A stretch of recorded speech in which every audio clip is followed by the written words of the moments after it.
வணக்கம் மக்களே, எல்லோரும் நல்லா இருக்கீங்களா? இன்றைக்கி வந்து காலையிலே என்ன டிஃபன் பண்ணுறதுன்னு ஒரே யோசனையாக இருந்துச்சு. என்ன டிஃபன் பண்ணுறதுன்ட்டு. அப்புறம் பச்சரிசி மாவு கழுவி அரிசியை காய வச்சு மிஷினில் அரைச்சி வச்சுருந்தேன்னா, சரி தேங்காயும் இருக்குது, இதை போட்டு நம்ம தேங்காய் பால் எடுத்துக்கிட்டு பச்சரிசி மாவு இருக்கிறத வச்சு நம்ம இடியாப்பம் புழிஞ்சிருவோம் அப்படின்னு எனக்கு தோணுச்சு. ஏன்னா தன் மண்டையிலேருந்து ஒரே சளியாக நீர் கொண்டுக்கிட்டு இந்த தேவையில்லாத இந்த ஜூஸு ஐஸ்கிரீம் இதுகளை திண்டது இந்த தொண்டையில் வந்து சுருக்கு சுருக்கு சுருக்கு சுருக்குங்குது, அப்படியே நம்ம நம்ம நமங்குது. அதுக்கு தேங்காய் பால் சேர்த்துக்கிட்டால் ரொம்ப நல்லது அப்படின்னு என் மனசுக்கு தோணுச்சு. அதனால் நம்ம சரி ஒரு இடியாப்பமாக புழிஞ்சு சாப்பிட்லான்ட்டு இடியாப்பம் தான் இப்போ புளிய போகிறேன். வாங்க இடியாப்பம் புழிஞ்சு சாப்பிட்லாம், நீங்களும் வாங்க. ஓகே, தேங்காய் பால் இடியாப்பம்.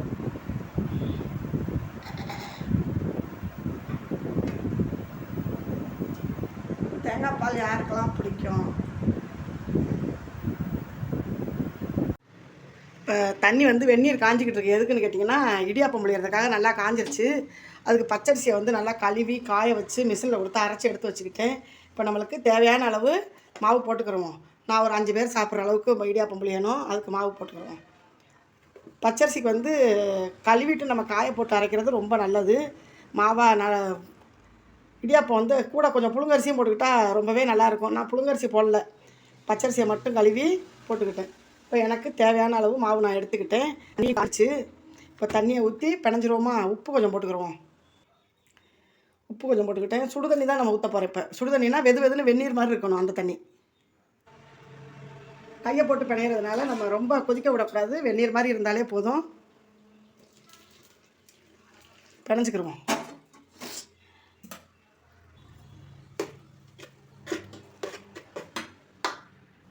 இப்போது இதுதான் இடியாப்பம் புளிகிற அச்சு பாருங்கள். இதை தனித்தனியாக கலட்டிக்கலாம். நம்ம இதில் வந்து கொஞ்சோண்டு உள்பக்கம் எண்ணெய் வச்சுருக்கேன். இந்த எண்ணெயை தடவிட்டு இந்த இதுலேயும் கொஞ்சம் எண்ணெயை தடவிட்டு மாவு பிணைஞ்சி வச்சுருக்கேன் பாருங்கள். இதை நல்லா உருட்டி அதுக்குள்ளே வச்சுக்கலாம்.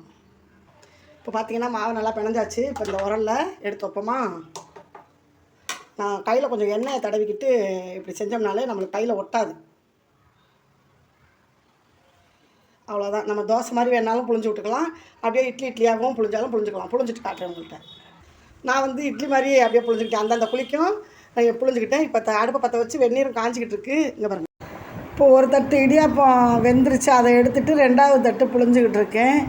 மாவை இது போல் பக்குவமாக வச்சு நம்ம இடியாப்பம் புழிஞ்சாவே ரொம்பவே அருமையாக புளியலாம், கைக்கும் வலிக்காமல் இதமாக இருக்கும். மூடியை போட்டு ஒரு 10 நிமிஷம் வேகட்டும். இப்போ இந்த பக்கம் இடியாப்பம் வெந்துக்கிட்டு இருக்குது.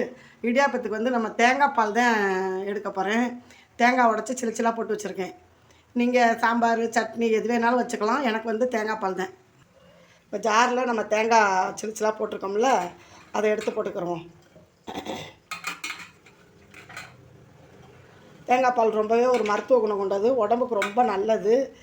தேங்காய் பால் நெஞ்சு சளி இதுக்கெல்லாம் ரொம்பவே நல்லது. அது காலை நேரத்தில் நம்ம சாப்பிட்றது தேங்காய் பால் வச்சு இடியாப்பத்துக்கு ரொம்ப நல்லாயிருக்கும். பார்த்திங்களா, தண்ணி ஊற்றி அரைச்சி பாலாக எடுத்துக்கிறோம்.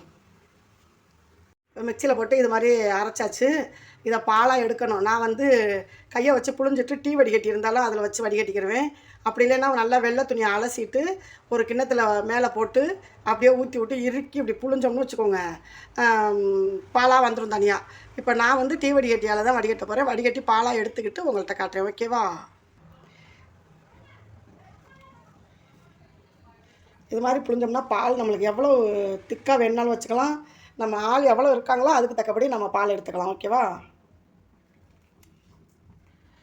ரொம்பவே நல்லது. இப்போ இடியாப்பம் வெந்துருச்சான்னு பார்ப்போம்.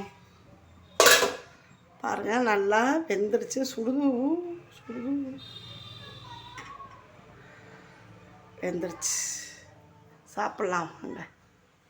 இப்போ தேங்காய் பால் வந்து நான் எடுத்து வச்சுருக்கேன். இதில் வந்து ஏலக்காயும் ஜீனியும் போட்டுக்கிட்டேன். ஏலக்காயும் ஜீனியும் போட்டுக்கிட்டேன். இப்போ ஆவி பறக்க ஒரு 4 இடியாப்பம் நான் எடுத்து வச்சுருக்கேன். இதை தேங்காய் பால் ஊற்றி சாப்பிடும்போது ரொம்பவே நல்லாயிருக்கும். வாங்க இப்போ சாப்பிட்லாம்.